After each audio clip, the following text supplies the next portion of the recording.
I'm here today with Dr. James C Kroll. We all know him as Dr. Deer. He's a professor emeritus of forest wildlife management and director at the Institute for Wildlife Deer Management and Research, College of Forestry, Stephen F. Austin University. Thanks for being here today, Doctor. You're welcome. Now, I've got a lot of questions, and a lot of them are going to pertain to up north, of course, because that's where we are. But I have a lot of them that will pertain to deer in general also. So I have my list of things I want to ask, and this is stuff I've wanted to ask you forever. So away we go. Don't worry, I've spent a lot of time up north. You have. That's great. I know that you've done a lot of work in New York. I've read some of that. Yeah. And Wisconsin, and the northwest part of Wisconsin looks a whole lot like New Hampshire. So, yeah, I like. All right. Well, first off, I want to talk to you a little bit about the wild tree, the wildlife preferred trees that you're working with now, and we're in Zone 5B here. And can you talk us through the benefits of using the Dr. Deer pear compared to the other varieties? Well, probably the best thing about the Dr. Deer pear, and of course that isn't the only variety that they offer, but the Dr. Deer pear tends to hold its fruit into winter, and you can see the obvious benefit of that. Yes. It like also Japanese persimmon will hold its fruit a lot later, so it comes to be a benefit that way.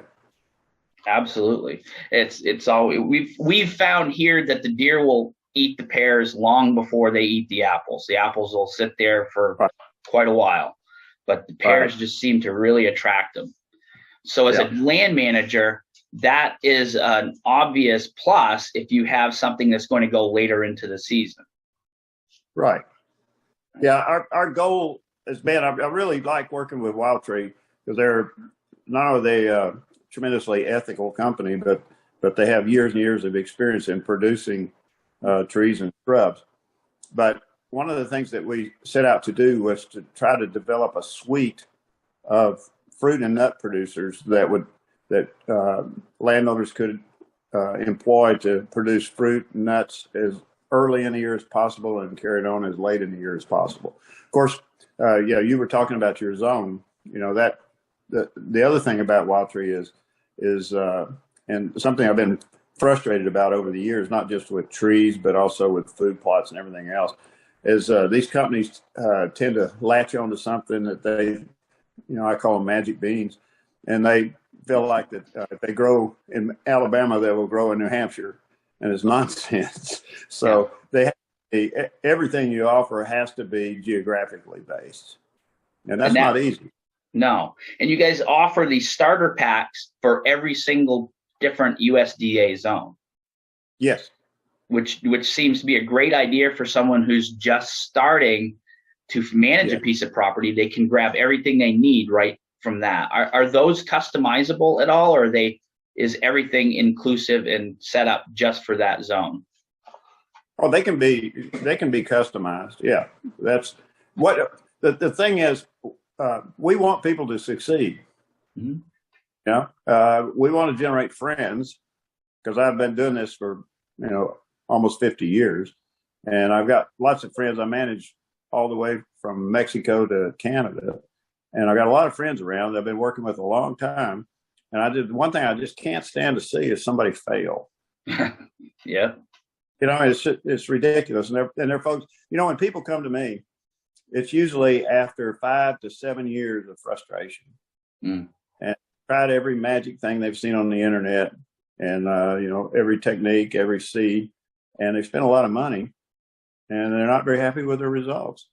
And that's troubling to me. So I'm a teacher. I've been a teacher and I like to help. Absolutely. When you're doing a management plan on a piece of property, is there a set time limit that you use to kind of start seeing results? Is it 5, 7, 10 years, or is there a time limit on it? Well, yes, there is a time limit, and usually I'm going to have to break this down. There's the habitat.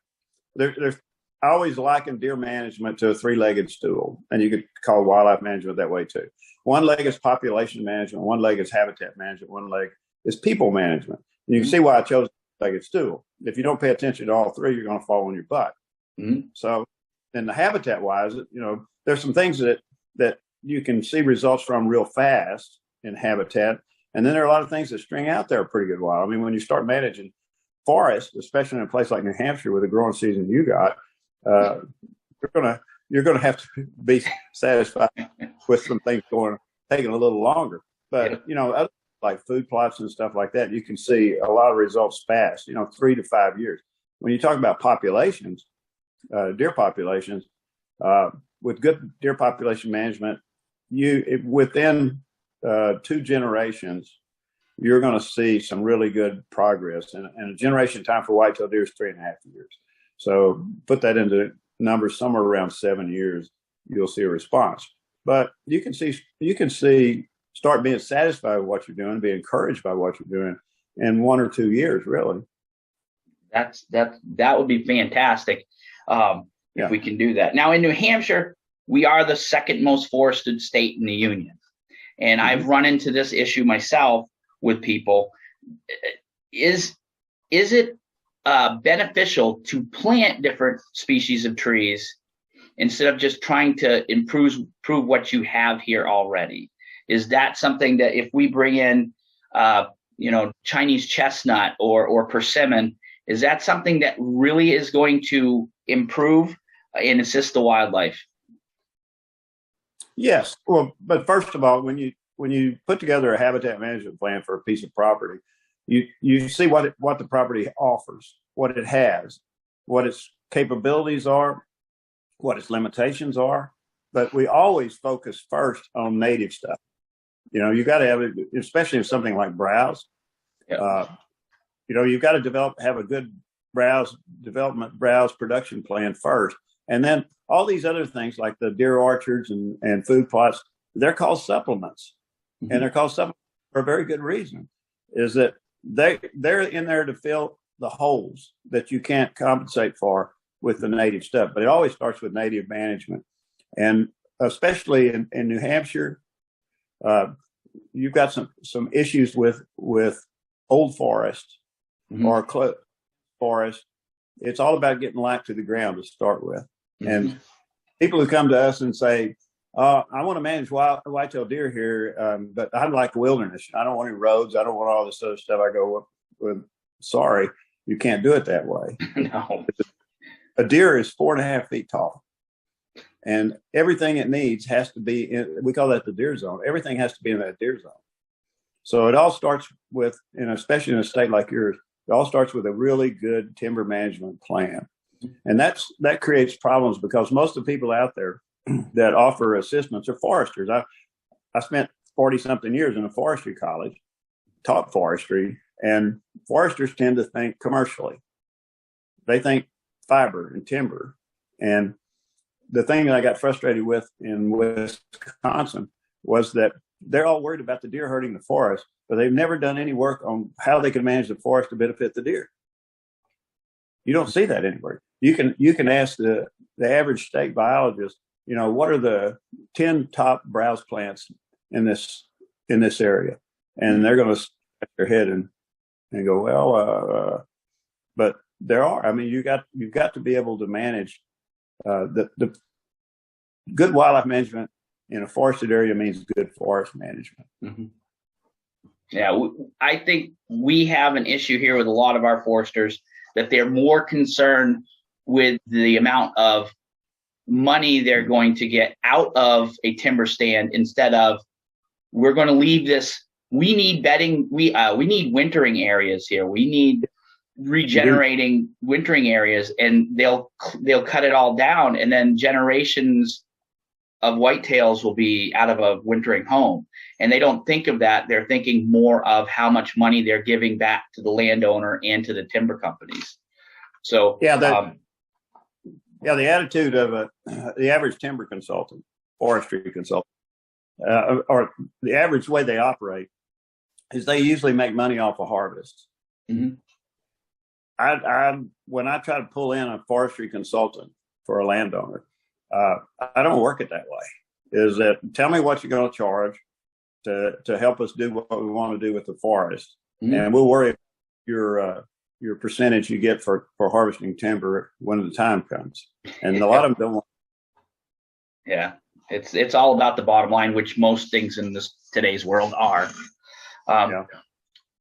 We find here, and you've probably found this all over the country, that we have a boom of antler growth and body size growth anywhere that there's a number of large clear cuts or even just patch cuts. All of a sudden, a place that had very small deer now have giant deer.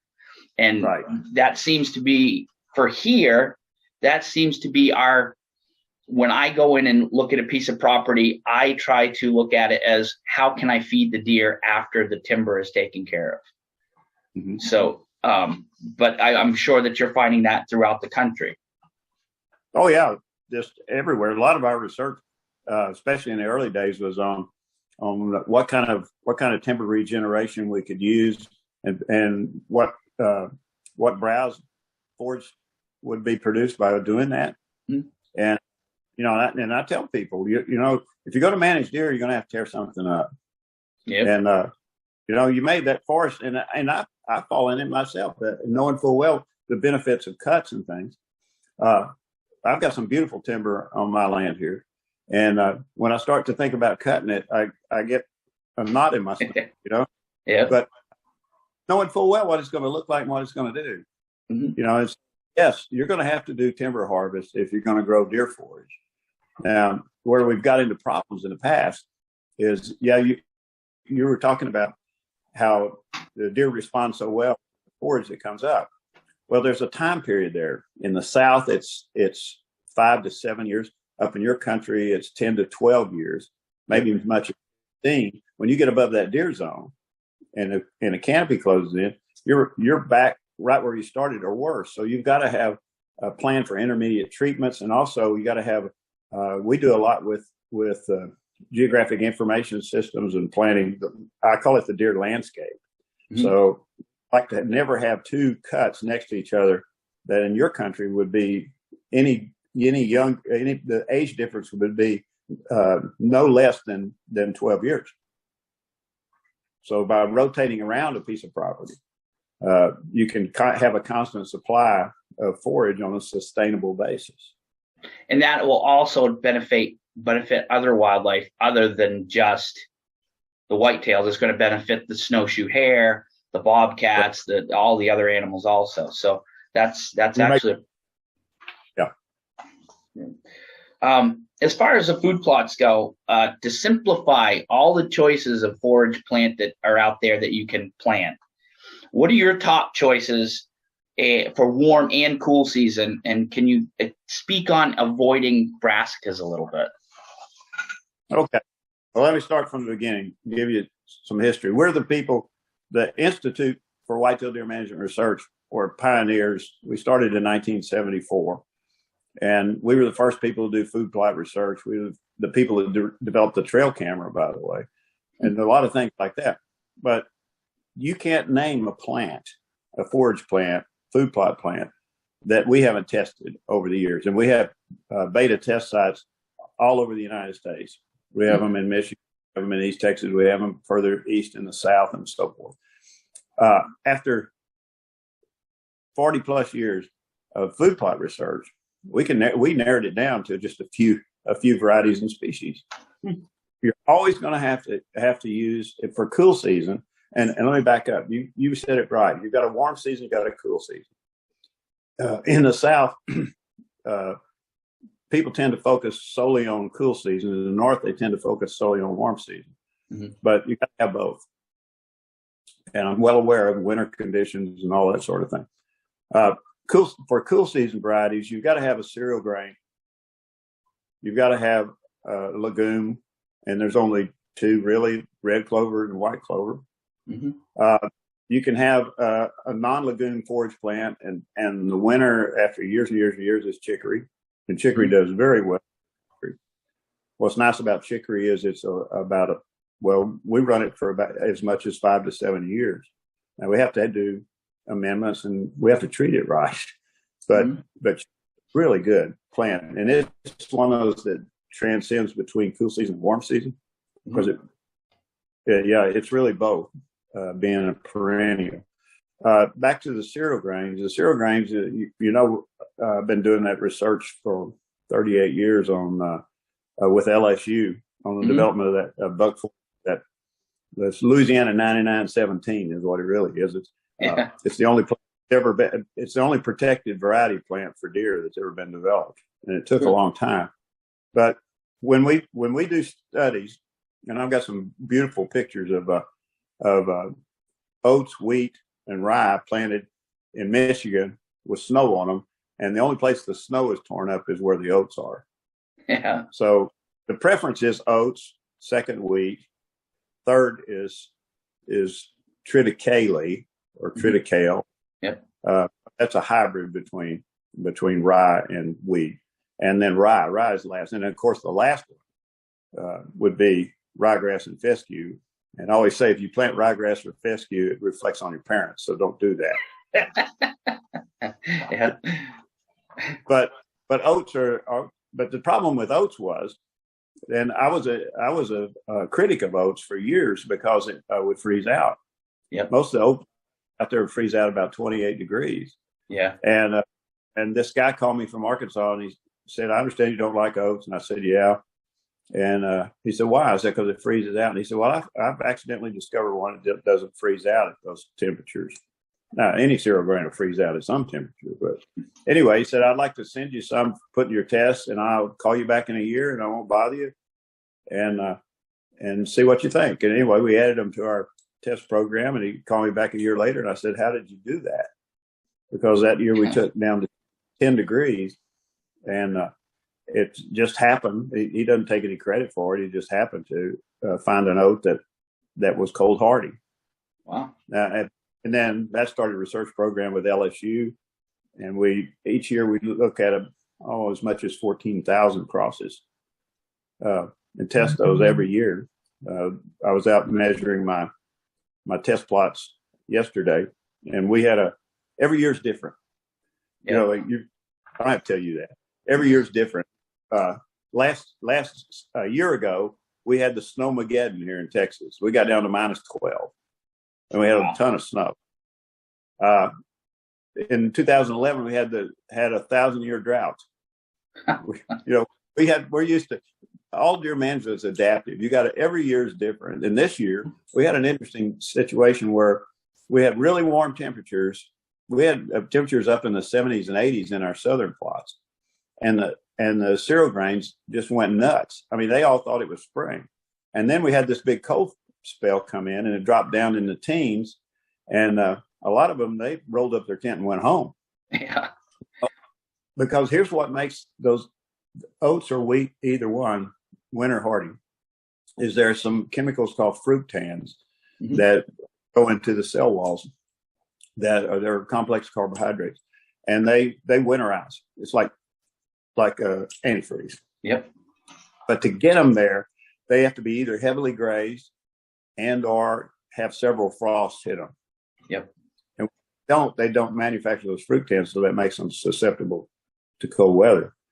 But long story short, we since in the 38 years that we've been working on it, we've released only three varieties of oats that we recommend. Now, here's what we do in Michigan, Wisconsin, Minnesota, and that is we plant oats and wheat together, an equal mix. Mm-hmm. The oats are preferred, but the wheat is a little more cold hardy than that. But what we try to do is we try to plant soon enough as possible in August to get a big standing crop of cereal grain. Mm-hmm. If we get snow on it, we're safe, because under that snow, it's 32 degrees. Right. And the deer dig down in there, and it's green, and it's useful to them. And then if it survives the winter, then the really important thing is when we have spring thaw, those bucks are in pretty rotten shape. Mm-hmm. The nutrition they have at that time, right at spring thaw, for the next 6 weeks, is going to determine what kind of antlers are going to have that coming year. So the nice thing is those cereal grains will come back and give us that early growth. Now, in some places, we'll frost seed with the cereal grains and also with clover and chicory. And we're about to do that. I'm heading up to Michigan beginning of next month, and we're going to be doing all our frost seeding, which is a practice. Now, those are the only three. The brassicas, I'm famous or infamous for hating brassicas, but brassicas are as turnips, cauliflower, all those things, cabbage, all that. There's several of them. Some of them have been bred for grazing, and the brassicas don't take cold very well. They'll freeze down pretty bad. There's nothing worse smelling than a fresh frozen brassica plot. No. But the big thing I have with them, in all seriousness, and we said this from my research, and I took a lot of flack on the internet when I first started talking about some problems with brassicas. I didn't know my parents weren't married. I was a sellout. And I'm a scientist. I would sell out to anybody. And anyway, but the problem, there's two problems. One is, and a recent study at Mississippi State University held up, was that they're low preference. Yep. People talk about some of the things that people have been talking about is, they'll be there when the deer really need them. Well, if they're not very cold tolerant, they're not going to be there. But secondly, there was this misinformation went around for a long time that when they freeze, they increase sugars. They become sweeter, which a deer don't really recognize sweet, but that's another story. But anyway, what we found out, some reliable research at the University of Tennessee has shown that that doesn't happen. That really doesn't happen. But the real problem I have with them is they are high sulfur. The reason they're not preferred is they're high sulfur plants. Yep. And toxic compounds in them that can really cause problems with deer.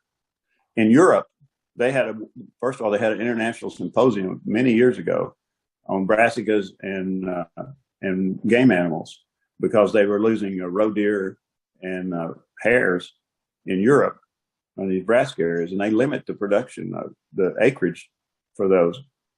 So there's some toxic alkaloids in them. Now, just because a deer eats them, do they die? No. Here's what's wrong. Here's the thing, the real fly in the ointment of the deer food plot industry, we'll call it, right? Is that, or in that, for that matter, feeding too, because deer are roaming around the landscape eating native forage. If things are pretty good for them, they're going to treat it as a supplement and eat a small amount of it. Well, a small amount of a toxin is not going to hurt you. Right. What hurts you is when you're in a drought or when it's late in the winter and and that's all they got to eat. Then they tend to dwell on those. And we've run into some real problems, like in Wisconsin with some hemolytic anemia and severe diarrhea. Mm-hmm. Old cow man, we call it scours, but we've run into those problems. And what's interesting is I think I'm beating them down now. Is that when I put something on my Facebook page about that, pointed to those scientific studies, I didn't get any death threats or anything this time. So yeah. The science doesn't lie. I mean, it's the truth. Now, we used to plant sugar beets and turnips, and the deer would eat them. And I was always told that they wouldn't touch them until we had our first frost, and then deer will come in and eat them. And we actually had one, I don't know what you would call him. I think he was a 5-point buck that just loved them. Yeah. The wife ended up shooting that buck, and he tasted like turnips. But the rest of the deer in the herd wouldn't touch them. Even afterwards, when everybody said that they would dig the sugar beets up to eat them out of the ground in the winter. Yeah. And it didn't happen that way. I had turnips all over the field poking up out of the dirt. So we just tilled them in, and then we planted clover and oats in there, and that seemed to work much better. Yeah, it does. That's quite a smell when you disc them in. That's why I laughed when you said that that's the worst smell in the world, because I knew exactly what you were talking about. Yeah. That the business about when things get bad, the deer eat them. Mm-hmm. People want to point that out to me. I tell a story that's a Southern story, that there's a lot of people that run hounds down here. And these two houndsmen were talking to each other. And one of them says, I'm going to have to get rid of my dogs. And he said, why? He said, because I can't afford to feed them. And he said, well, it doesn't cost anything to feed my dogs. And he said, what do you feed them? He said, turnip greens. He said, turnip greens? My dog turnip greens. He said, neither would mine for about 3 weeks. Yeah, that about covers it right there. So if that's what they have to eat in an area that's a desert, and there's not a whole lot of food, they're going to eat it. Now, exactly. Obviously acorns are a high preference food for whitetails. Mm-hmm. When you have a bumper crop or a heavy crop of acorns, do you find that they don't go to the oats as much as they would otherwise? Yes. When you have a heavy acorn crop, which down here in the South we call acorns, but you've got two problems, which to a biologist like me is not a problem, but you got two problems. One is the deer don't come your food plots, and they're harder to kill. Yeah. But exactly. For your deer, that's what you really want, and we see that. I said every year is different. Mm-hmm. I look at food plots like insurance. Mm-hmm. That you really, if you're doing a good job of managing your native stuff, you just keep those food plots out there for the insurance. And sometimes you're going to get frustrated, say, my gosh, it's 18 inches tall and deer don't even touch them. And the next year they're ground. Yeah. So, but can anybody predict whether you're going to need them or not? No, absolutely not. Insurance. By the way, we recommend planting 2 to 3% of your land base to food plots. Mm-hmm. So that's, depending on the size of the property, that's not a whole. I mean, it's a small portion. Yeah, and it costs about $400, not counting your clearing costs, but about $400 if you're doing it right, an acre to manage your food plots. And that's considering all the money people spend on all those gimmicks out there, that's a good investment. And we talk a lot about gimmicks quite a bit around here. So, I get hate mail for it too. If somebody doesn't like what you're saying, they surely tell you about it. That's all right. In the wintertime, so the great debate here in New Hampshire is UNH did a big study a number of years ago where they fed deer the most basic minimum items that they're going to find in their natural environment for wintertime. Hemlock bark, the bark, the fronds, dried maple leaves, and they found that they will survive because they have adapted to do so. But is there a flaw in that? Is there a way to increase the nutritional intake for deer to help with their needs in the winter without causing gastrointestinal issues and death to deer? Is there a way to do that ethically and help them out? Oh, yeah, absolutely. And I hear that all the time out of those guys. There's a difference between surviving and thriving, right? And we want our deer to thrive. Absolutely. Like the two places to manage in Michigan is first of all we try to get that what we call we try to bank forage. Okay. Mm-hmm. Secondly, we have well developed thermal cover that's near there, and have travel corridors connecting those, and that involves managing conifers. Yep. Conifers are the thermal cover. The other thing is that we, and I hadn't got to the summer thing yet, but I'll just cover it now. Another thing we do is we use our electric fences to grow plots of a mixture of corn and soybeans. Mm-hmm. And we don't let the deer eat it until we get into October, November, and then we take the fence down. And we have that close to the thermal cover too. But another thing we do is we schedule all of our logging in winter. Mm-hmm. That's what you should anyway. And tops, you'd be shocked at how attractive those tops are to the deer. and how much good it actually does them. And we keep a track of that. We have a way where we can analyze deer fecal pellets and tell you how good the nutrition is. And that it really does some great. Well, here's an interesting reaction though. When we started telling about that, the Michigan DNR started considering banning winter logging. And I went, "Are you crazy? First of all, I mean, it's helping the deer. And secondly, what ecological damage are you going to do if you're not going to log in the winter in the first place?" And the last one is these landowners, they have to make a living, and so don't ban logging just because you think you can't back up. No. What, in your opinion, what is this drive for these DNRs and fish and game departments throughout the country to not want to help the deer out by any type of scientific method? There seems to be some type of plan that they all go by that is just live and let live, but they're not helping anything. I don't understand this mentality.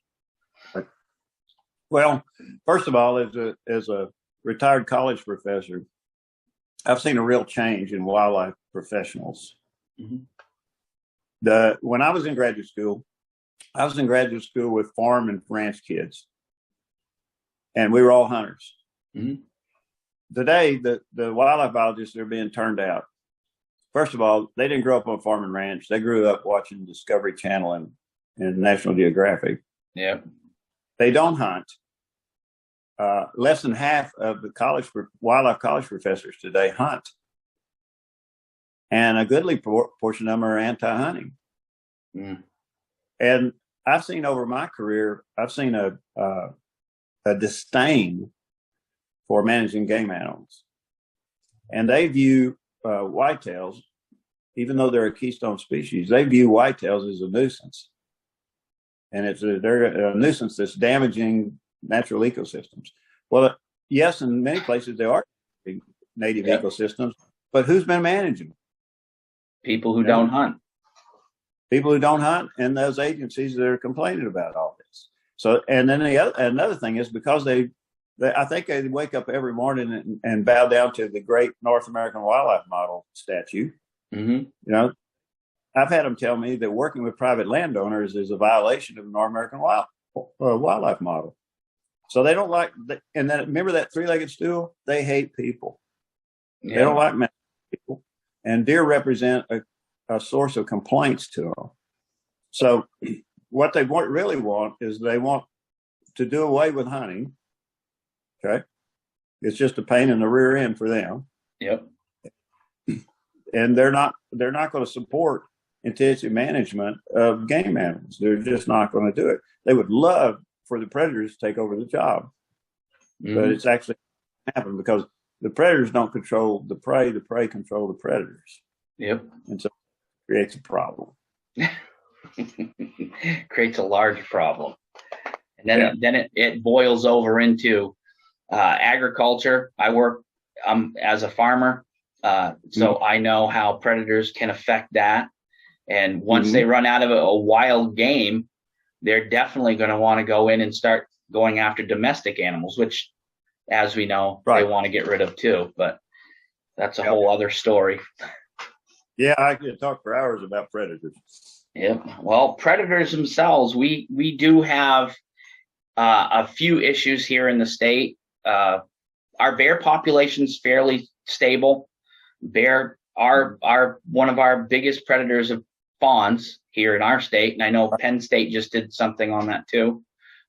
Bobcats have all of a sudden exploded because we're not allowed to hunt and trap them in New Hampshire because supposedly we have some people who live here who think that they're almost extinct. And then, of course, the all-powerful coyote, who is probably the number one predator throughout the country, I would imagine, the most adaptable creature there is. So when you're doing your management, how do you plan and look forward towards dealing with predators? Is there a really good management plan to deal with this? Yeah, we include predator management in our programs where we can work in the constraints of that particular state. Mm-hmm. You're absolutely about the coyote. I mean the bobcats.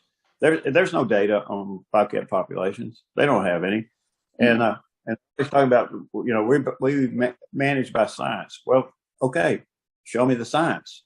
Is what I'd like to show me the science, and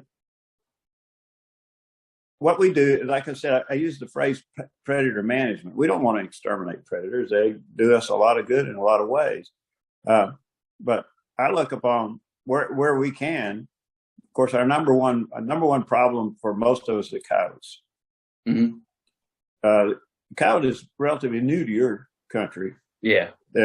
Years ago, when I was at Texas A&M University, I read a master's thesis that a guy had written, not on wildlife, but on sheep and goat ranching, and he said that we should discourage sheep and goat ranching in the Edwards Plateau of Texas because it would allow the coyotes to get from the desert country across the plateau into the southeast. That's exactly what happened.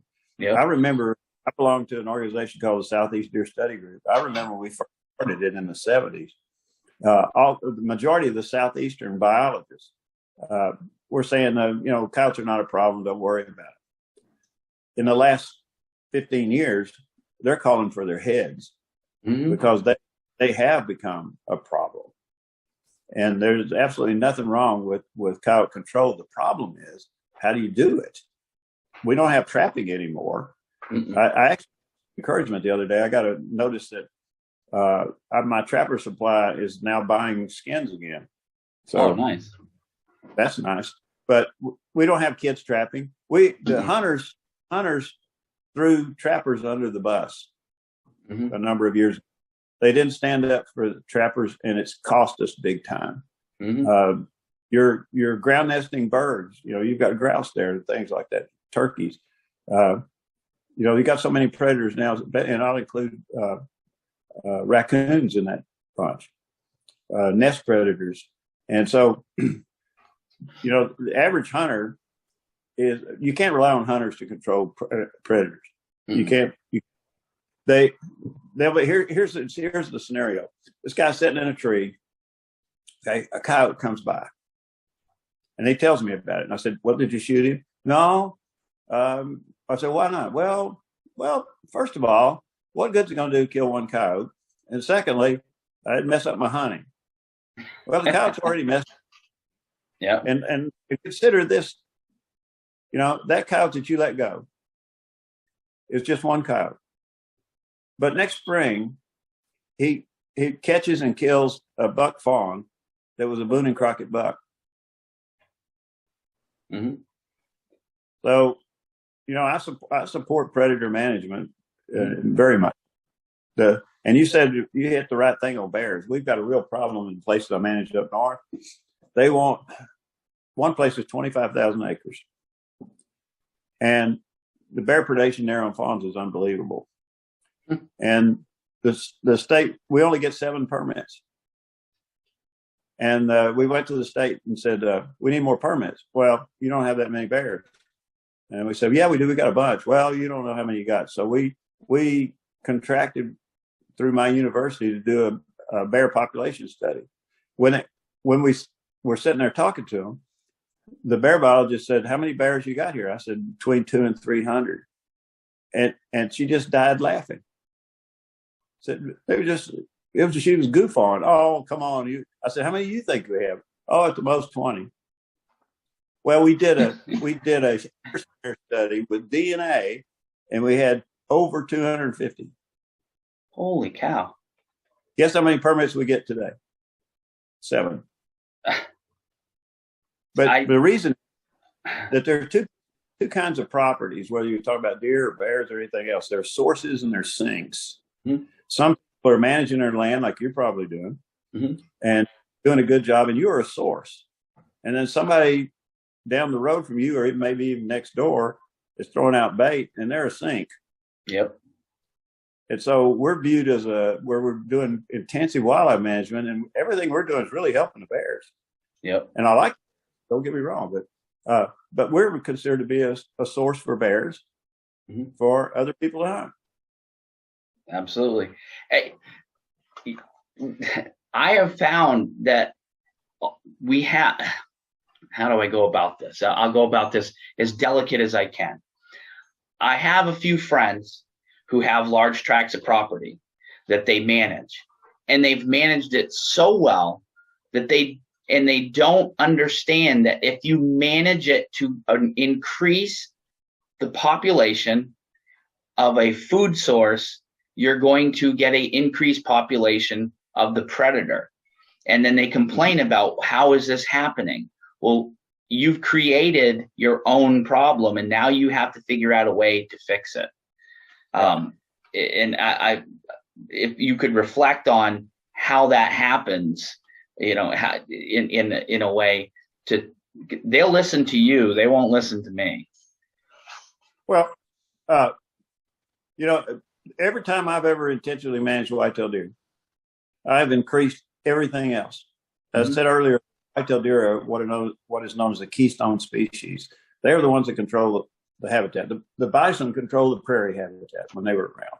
But the whitetail deer in the forest country, they're pretty much in eastern forest country, are the keystone species. So every time I'm intentionally managed, I increase game birds, I increase songbirds, I increase even down here rattlesnakes.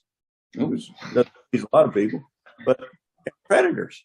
I mean, you've got a booming ecosystem going there, and that's why I say we need to manage those. You know, we were asked to review the program about wolves in Wisconsin. Now, I'm very sensitive to the Native Americans there and how they feel, because they honestly feel that those wolves are their ancestors, you know, and I understand their reluctance to kill a wolf, but there's a wolf mania. The wolf mania is so much so that they tend to fudge numbers. Like in Michigan, they fudge the numbers on how many there actually are. But we said the wolf should be a game animal. There's never been a game animal once designated a game animal that's gone extinct. No, it's not. No. So there's nothing wrong with making them a game animal too. And I would demand, like in New Hampshire, I would demand that they get some numbers, that they have some numbers, and have a management program developed for bobcats and for coyotes. Absolutely. Hopefully they have wolves. Believe me. No. Well, and don't want them, but there is. I read an article yesterday that there's a Quebec herd. There's a Quebec pack of wolves that do come into northern New Hampshire and then work their way out. So as long as they don't come in and set up housekeeping, I think that we don't have to worry about that. The North Country is tough too, because the deer herds there are very, very pocketed. They're not spread out. So if they got into one of those pockets, a pack of wolves could really harm that really easily. Oh yeah, nothing they like better than a yarding area. They yarding areas, and that's another thing we've discovered is yards don't have to be. I took on a project. I only work nowadays on projects that are really challenging. Yep. You know, places that are real challenging. Like the place I work with in Mexico is a desert, managing whitetails in a desert, and we also have mountain lions and jaguars. So that's a problem. But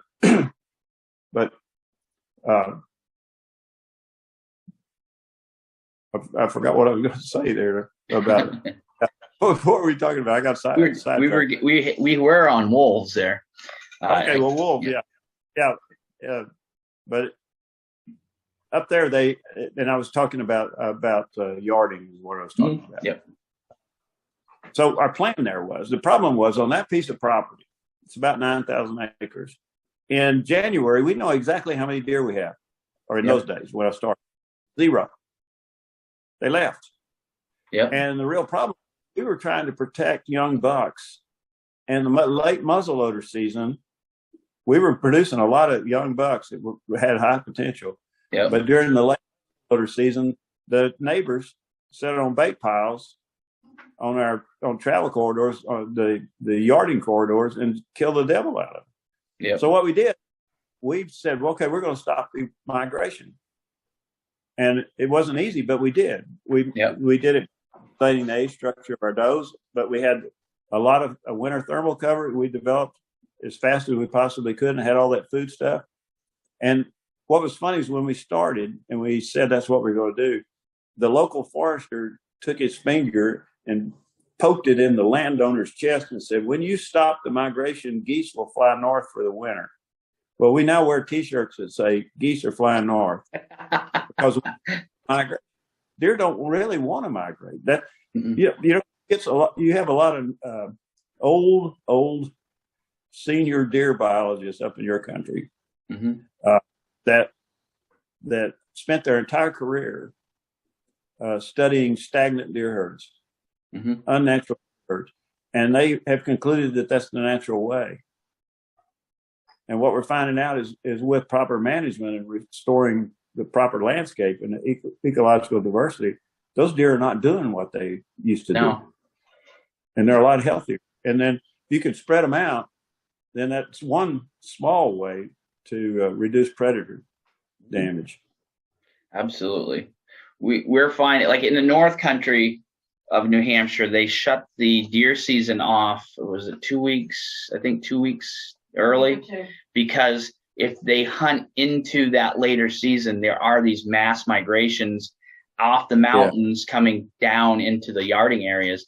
And if you find the right trail, you're going to see a massive number of deer, and people can really cause a lot of issues.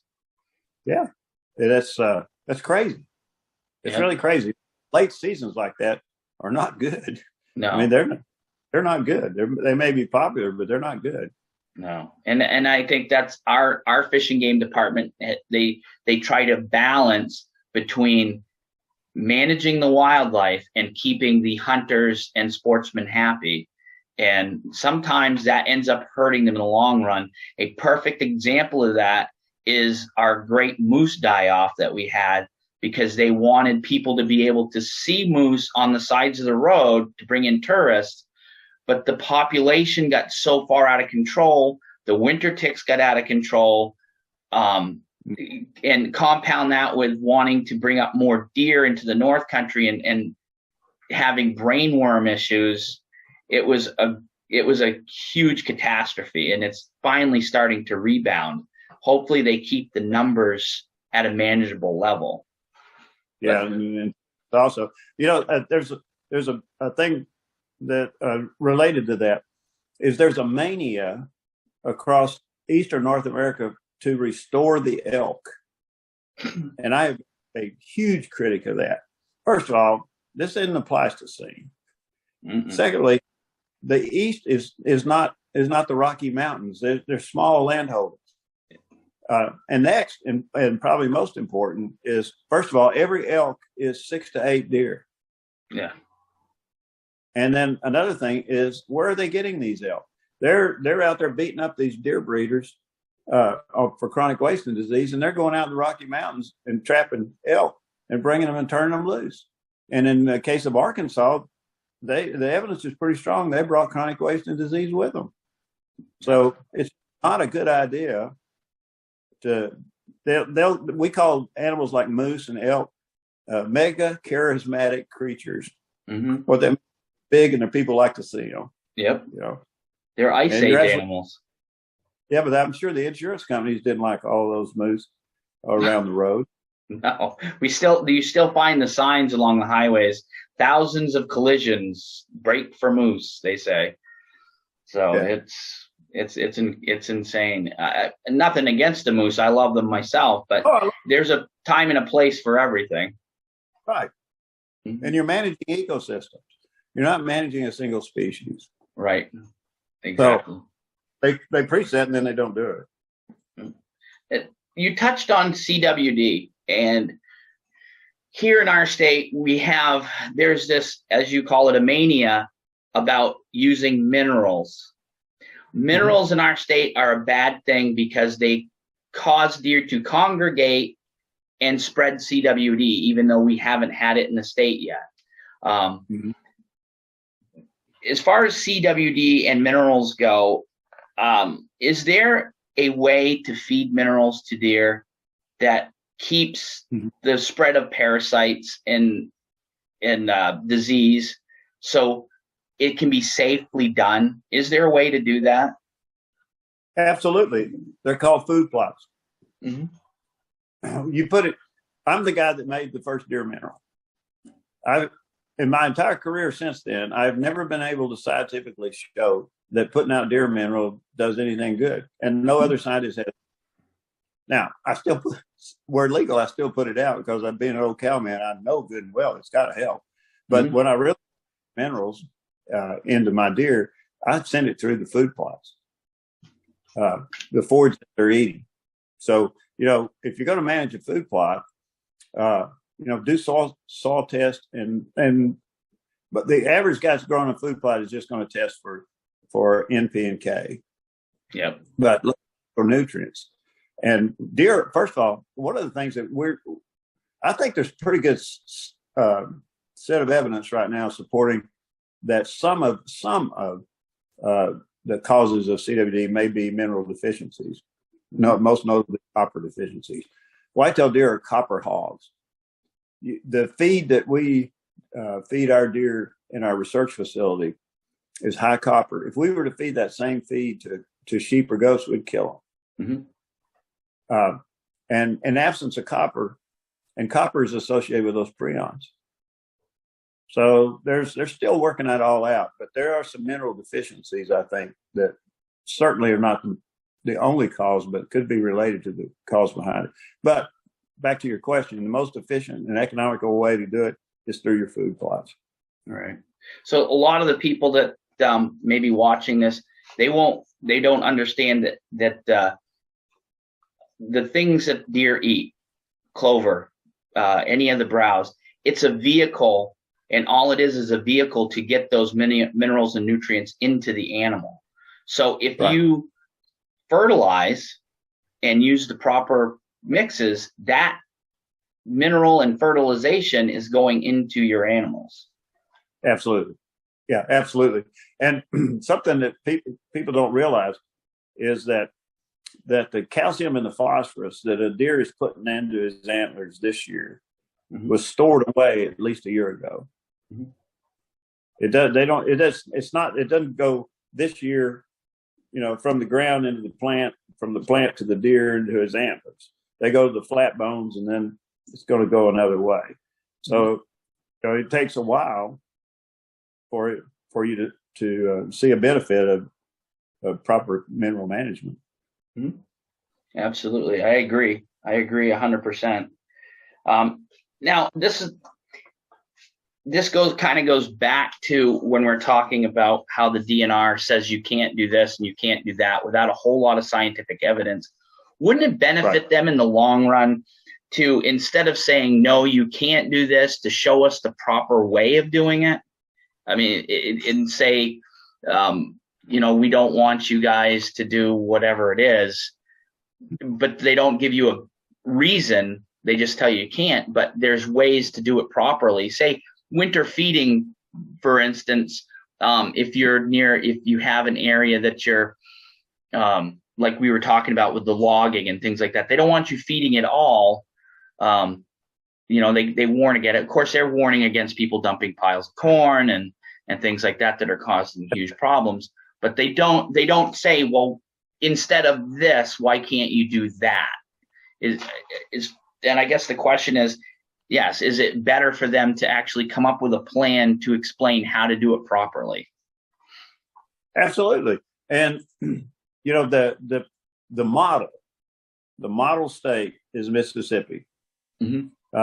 Early in my career, I made close friends with Harry Jacobson and David Gwynn, and they came up with the Deer Management Assistance Program and a research program that was linked with the Mississippi Game and Fish, whatever they're called.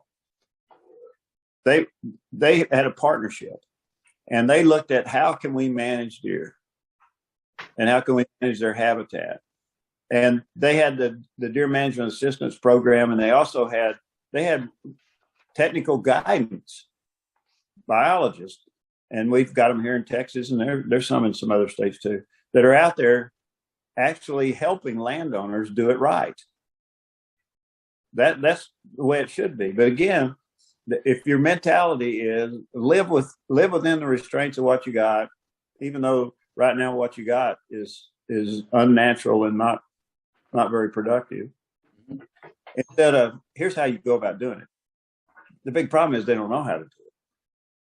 They really don't know how to manage deer. But the average state, and I'm not very popular with state agencies. There's some that I really like, and I think they like me, but most of them don't like me because I'm very critical of them. They don't. First of all, they don't have the data. That was the shock that we had when I was deer trustee for Wisconsin. Well, we went in there as biologists. There were 3 of us. We went in there ready to look at the data, the kinds of data that we're used to managing deer with. And so we asked for everything they had on 37 sets of different kinds of data. We got nothing. They were managing their deer herd based on an Excel spreadsheet computer model that had so many holes in it. It was plus or minus 123%. And it was shocking when I asked for an animal autopsy is called a necropsy. Mm-hmm. So I asked all the necropsy reports for deer that had died from chronic wasting disease in Wisconsin. Now, Wisconsin is the epicenter of it. I got after a year of threatening them, I got 22 reports. It turned out they don't have any data. And that's their Achilles heel, unfortunately, is they are, it's kind of, there's some, back to chronic wasting disease, there's kind of a parallel between chronic wasting disease and COVID. Mm-hmm. They talk about following the science, and sometimes we don't follow the science, we follow the scientists. Yeah. And a good friend of mine, Dr. Larry Redmond, he said something so often that we called it Redmond's Law. It says, show me the data. And that's one of the things you need to do when you go to those guys, or you go to one of those terrible hearings they have that they really don't want to hear. That's data. They say we follow the science. Okay, where's the science? Show it to me. Show me tell me how many bobcats we got. Tell me the factors that affect our bobcat populations. Mm-hmm. That the antis, they figured that out a long time ago, and they started, animal rights guys really got on this trapping and hunting bobcats, and they got away with it because the states didn't have any data. I don't know what these guys do. No, I work a week. I've always wondered, Dr. Kroll, if they ever even come out of their office. In the state of New Hampshire, this has been a gripe of mine. We have the moose hunting season, which is a lottery, has been shut off in the central part of the state. And this is how they made their determination, is they send out a piece of paper to every hunter who hunts deer. And on that, there's a column that you're supposed to write down every day you go out what you see for animals. And on that, they put moose. There's tons of people that take that piece of paper and they throw it out. There's other people that do it, and they hunt deer in areas that the moose are not in, and then they get this piece of paper back and they'll see that the central section, nobody's seeing moose because people are hunting fields or farm country. They're not hunting high country or back country, so they're not seeing the moose. So they determine that because nobody saw moose, there shouldn't be a hunting season. I didn't find that to be very scientific, that you're dealing with people who may not. If I'm hunting in the middle of a city, I'm not going to see a deer, or I may, you never know. But how do people make that determination that there's no moose or deer by an unscientific method and then call it science? I don't understand that. Right. One of the things, back to Wisconsin again, and it's not just Wisconsin. We say the same thing about here in Texas. You go to the state where the office is a state agency, we call it the prairie dog town. Because all these cubicles in there, and when they walk in, especially if they hear my voice, the prairie dogs start showing up, But and the average biologist, their rear end was, this wide, and they're sitting in front of computers. And I grew up and was trained by guys that had worn leather boots. These guys were seasoned field biologists, and they don't go to the field for. And one of the recommendations, instructions we gave the Wisconsin guys was, by golly, get in the woods, get out there in the woods, and also spend some time drinking coffee in coffee houses and cafes, talking to people. But be out there in the woods and let them see that you're out there in the woods. And then there's nothing wrong with involving the public in collecting data, but you have to work with them to collect the data, so that it's good data. Mm-hmm. Yeah.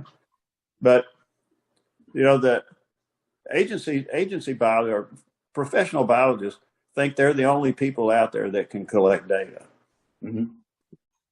And that's why when you try to get something done, we call it a hot rock in a monkey cage. Mm-hmm. Every one of them's got to touch it, and if they don't have any faith in it, and then when you start looking at how well they're doing it, you don't have any faith in them either. No. So I'm a strong proponent of involving the hunters and landowners in the management process, mm-hmm. but you have to work with them. You have to be their guide, and you have to listen, and they have to have confidence in you. Mm-hmm. And if you don't even, we had here, Texas is known for its intensive deer management.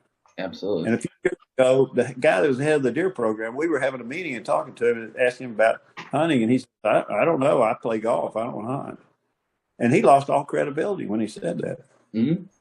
Yeah, it's kind of hard to make a decision when you're not out there in the field looking at what's going on. Right. Yeah. So we're at about an hour now. If you have a little bit more time, I have one or two more questions for you. I can take one or two more. All right. Yeah. And okay. I've actually got in the field. Yeah, I hear that. It's not that warm here today, so I'm staying inside. It was 22 below zero yesterday morning, so as much as I'd like to be out there, I don't like my nose to freeze off. So now, is the term genetics overused when people discuss antler and body size, or should be more of a nutritional consideration when people talk about, antler growth, body size, body health? Well, we've said for years that antler size is age, nutrition, and genetics. After several decades now, I've rearranged that to nutrition, age, and genetics. Nutrition and age are the only ones you can do anything about. You can't do, unless you've got a high fence and have a very controlled situation, genetics is not an issue. Now, you can, from one little point, you do have an issue there, is a lot of places the deer have been hydrated for years and years and years. So you have a smaller antlered deer than you normally have.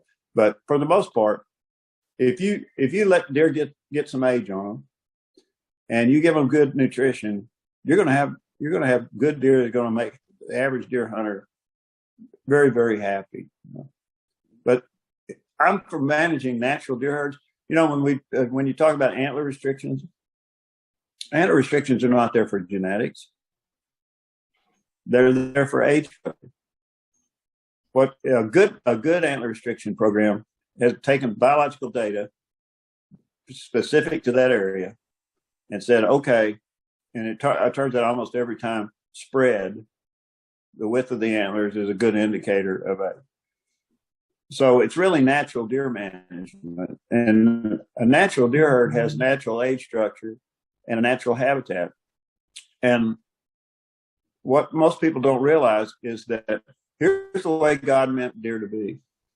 They meant them to fight their way, the bucks, to fight their way up to get in the breeding pool. And the breeding pool are 4 and 5 year old bucks. Okay. They're fully mature at 4 and 5 years. After 5 years, a 6.5 year old buck is equivalent to a 72-year-old man. So you know how much breeding they've. Yeah. So the 4s and real ones. In most places, and there's some of the outdoor writers made a big deal out of the study that was done and showed that all ages of bucks breed. Well, golly, isn't that wonderful?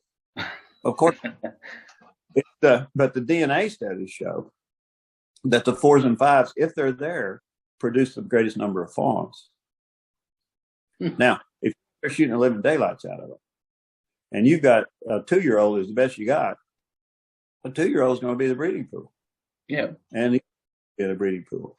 And they haven't had to go through all of the things that God meant for them to go through to get into that. A buck that lives to be 4.5 years old is one tough son of a gun. Mm-hmm. Really good survival traits about him. Mm-hmm. And then back to the nutrition thing, you give them the good nutrition, and they're, we did the landmark study on spike yearlings. Yep. For years, spike yearlings were genetically inferior. No, they're born late. They're on poor nutrition. We did a study we looked at some 15,000 bucks in the wild. Grew them up. We didn't get data on all of them, but we got a lot. And what we found out was a buck that has spiked antlers as a yearling has every much chance of being a trophy buck as a buck that has 8 points as a yearling. Mm-hmm. So it's the percentage of spike yearlings you have is a clear metric of how good your management is. Mm-hmm. If you have a high percentage of spikes, you are a sorry deer manager. No, I understand that. We used to live on top of a mountain probably 10 years ago. And when we first took over the property, it was a 50-acre piece surrounded by a couple thousand acres of paper company land and county land. When we got there, the deer were spikes the first 2 years, 3 years, and then they would grow antlers that were spindly, they weren't very large, and they never had brow tines. I would imagine part of that is your doe groups. Maybe I needed to get rid of a few more does and spread different traits. But after putting in food plots, doing a cut, doing a lot of management on the property, all of a sudden we were getting 8s, 10s, 12-point bucks starting to either show up on the property because it was as you said, a sink, or at that point it became a source for the deer to eat and grow. So, like you said, I agree that it's up to the management of the person who's managing the property. If anything, we have that power to create something by using what we have available to us. So, Dr. Kroll, this has been enlightening and a pleasure to talk to you. It's been something that I've wanted to do for a long time, and I appreciate your time. I know you're a busy man and a very sought after person. So thank you very much for this interview. We'll be putting it up. Our followers will just eat this right up. And thank you so much once again. You're quite welcome. I've been following you. And, that's the reason why I wanted to do this, because I can't do it by myself. And there are people out there that are carrying the message. You're one of them. Well, we'll continue to do it and continue to follow you and spread your word around so everybody can use science to build their deer herds and do it ethically and responsibly. Yeah. And don't worry about those Twitter trolls. They're not the people you're working. Nope, absolutely not. I'm working for the people who appreciate it. So thank you so much once again. Yes, sir. Yep. We'll talk to you at some other point later in the future. Okay. Anytime, man. Yep. Thank you so much. Good to see you. Good to see you too. Okay. Bye.